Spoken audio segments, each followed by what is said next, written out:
again, and welcome to another episode of Merkon's Musings, a Star Wars action figure review. And today we're looking at, you guessed it, the Haslab Mos Eisley Cantina. This thing is pretty awesome. I'm going to unbox it and then go through the review with you as I discover things as we go along. So with that, I'm going to unbox this box.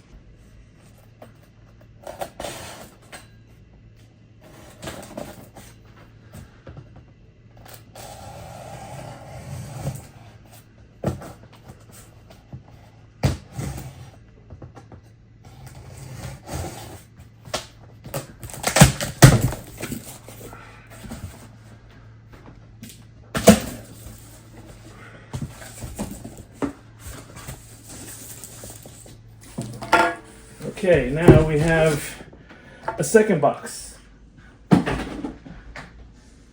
And let me open this one now. Okay. Now this is the normal one, not the deluxe version. The difference between the normal one and the deluxe version, or the standard one and the deluxe version, is that the deluxe one comes with extra booths and some seating. Other than that, they're the same thing. Alright, so let's turn this down so you guys can see it. Right off the bat, I'm loving this. What's really cool about these photos, normally Kenner would have actually photos from the film, but these are the actual Haslab Cantina, Mos Eisley Cantina, with action figures, and it's amazing. The photographer is unbelievably great, and as you can see, many different shots of the Cantina. So now let me unbox this part.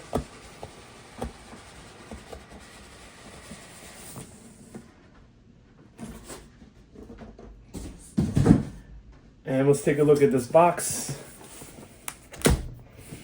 Let me turn it around. So here we go. This is the cover, so to speak, the front of the box. And what's really awesome about this, once again, it shows you all the contents of the box. It shows you all the action figures that are included. And it's what's really cool, again, is showing you scenes from the Cantina, but using action figures, not photos from A New Hope. One of the things I do love about this, as you can see, they have these wonderful drawings, like they used to back in the day when Kenner released these. One side had drawings of the playset or vehicle, and they do this on several sides here, and then on this side here. So it's pretty neat. I like that how they did that. Now I'm going to open this up. And let me put it on this side because it's kind of cool. It comes with, the instructions. Actually, I'm going to turn it around so that the flap doesn't get in the way of the camera. It comes with the instructions. And then inside, it's got a bunch of different things packed individually. So you can see all the different parts to it. And I'm going to, actually, I'll just leave it like this, see what we got here. So I'm assuming that this is the action figures, and I was right. So these are the action figures. And then I'm just gonna pull these parts out and I'll open them later on as we go through. I wanna get this off the table. And each one of these is labeled with a number. Ooh, these are heavy. And then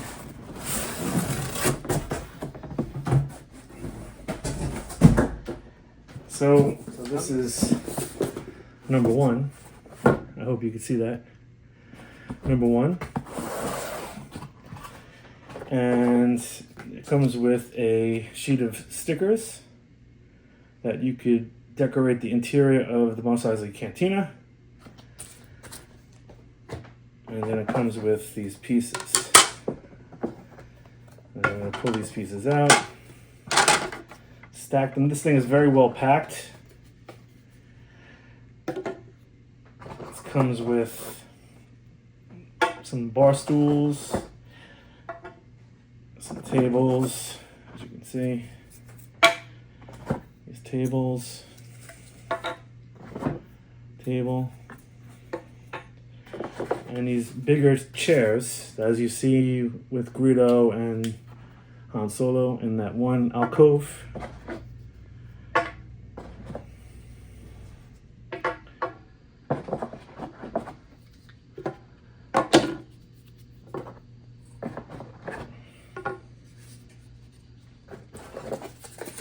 And there's a ton of these little seats.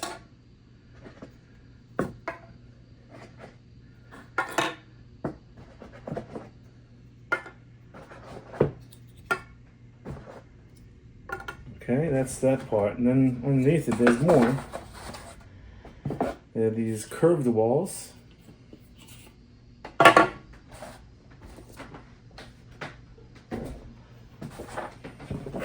Another curved wall. Another curved wall.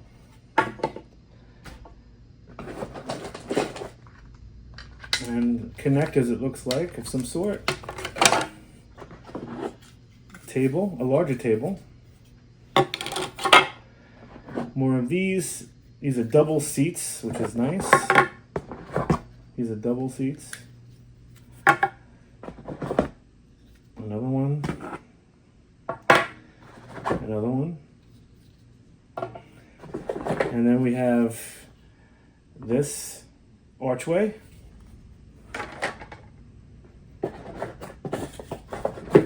Wow, seems endless. Yeah, another archway. And more of these little tiny stools or chairs.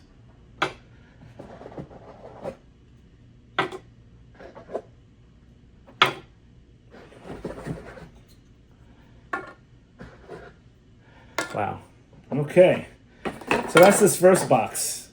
So now I'm going to put this box away and then I'm going to do a quick setup.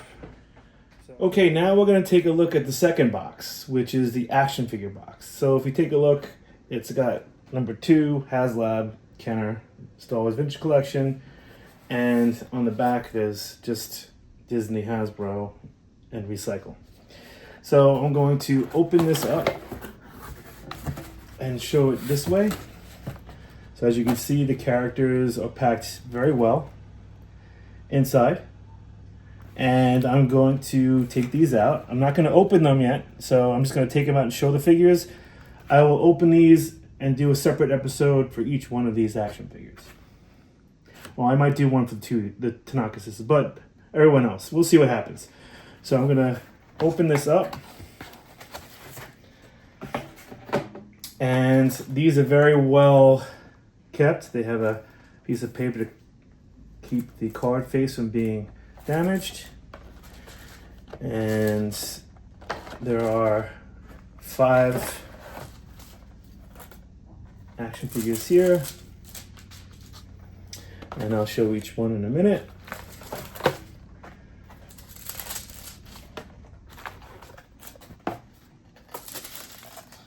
These are very well preserved. Nicely done. So let's take a look at the first action figure from this playset. It's pretty awesome. This is Whir, and he is the bartender. I'm assuming the owner of the Cantina. And this is a nice action figure. Great photo of him giving a snarling face to someone. Probably that's pissing him off in the Cantina. On the back, it's Haslab 007, and it has all this really cool stuff. It has all this stuff in different languages. So it's got a little blurb about who the character is. Whir, the Cantina's gruff bartender, keeps his head low to survive. Whether it's droids entering the premises or stormtroopers investigating a brawl, he does his best to avoid trouble altogether. And they have that in different languages here. So this is the first time we're seeing him in the Vintage Collection. He's been made twice before, but that's a separate video I'm going to do. I just want to go through these so you can see the characters that come along with the set. This is Brea Tanaka. So this is the first time that Vintage Collection has created this character the first time, and did a wonderful, wonderful job. I've seen lots of really good, custom figures made, but this is the first time they've ever officially released one, and it looks really good.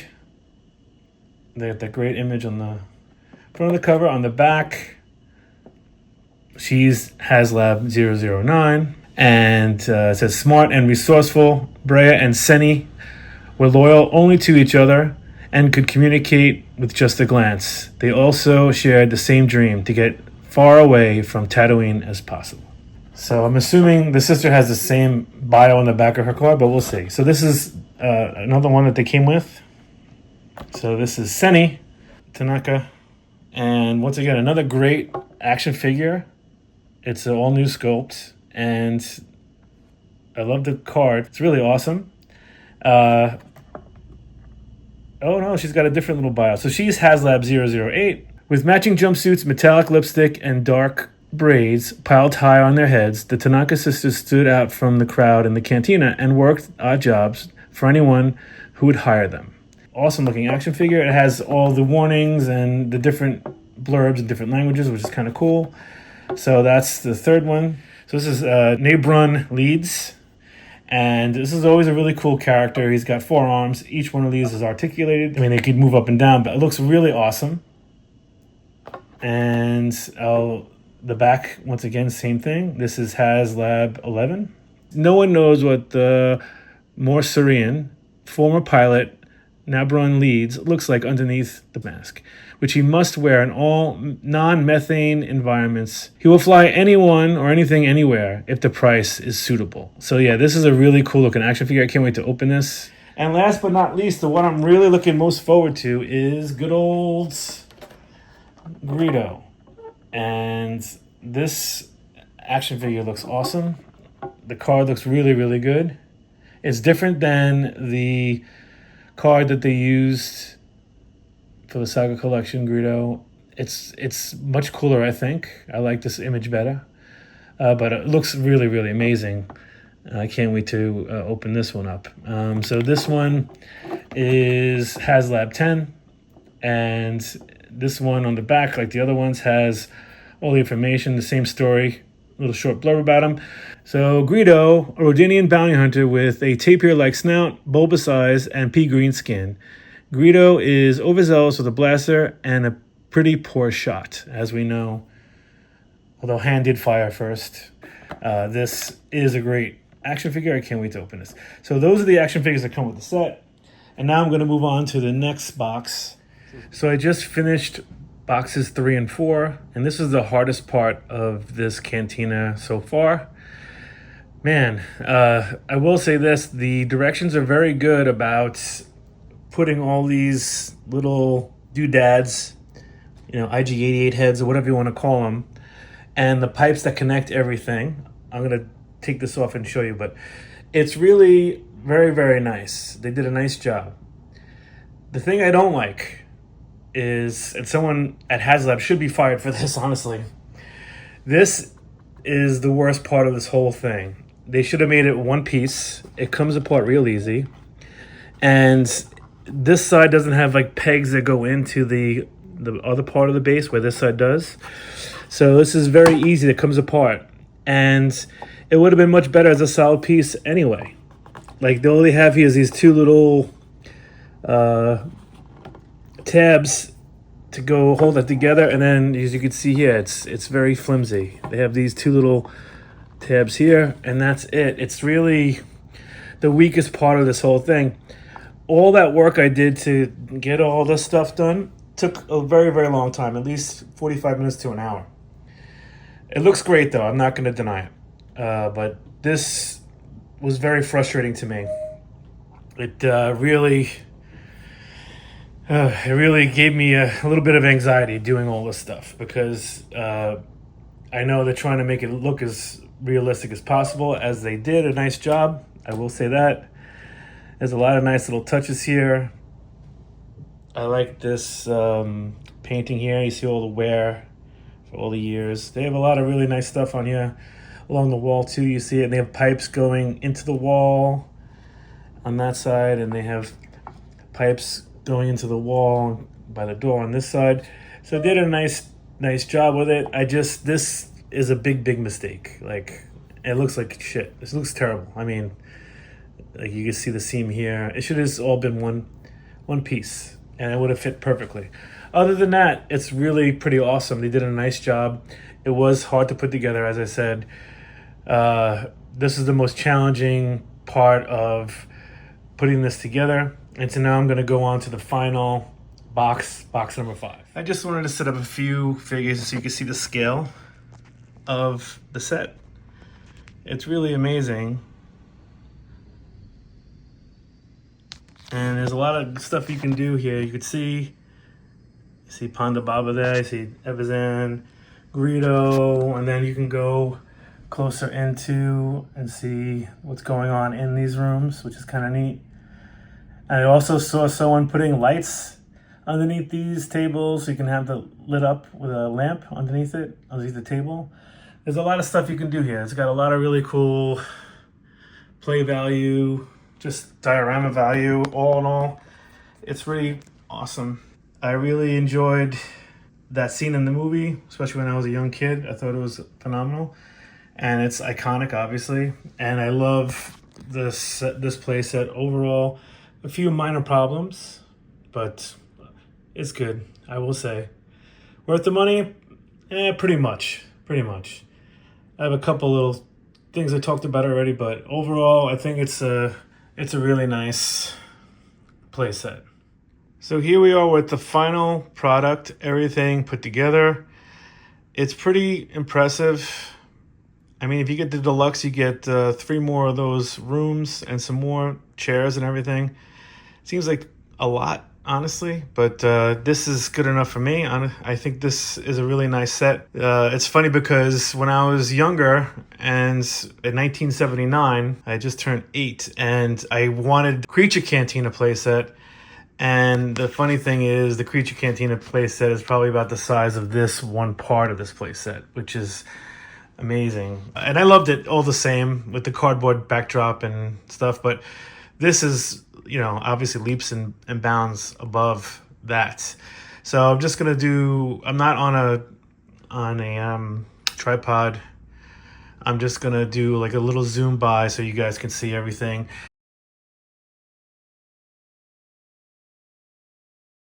This last part, I'm a little bit disappointed with. I like the droid detectors on the entranceway at both sides. A little disappointed at this. They could have made this a little bit better. I know you're supposed to be looking at it from the outside in, but this is weak in my opinion, especially for the price that you pay for these things. And then I do love these rooms. They're really good. I can't wait to set up some creatures in there. But yeah, this playset is actually really cool. The figures alone are pretty awesome. I'm looking forward to opening those. I will do videos for each one of those figures on their own. So overall, I think this is the definitive version of the Mos Eisley Cantina. If you enjoyed this review, please hit like and subscribe if you haven't done so already. And I'll see you next time on another episode of Merkon's Musings.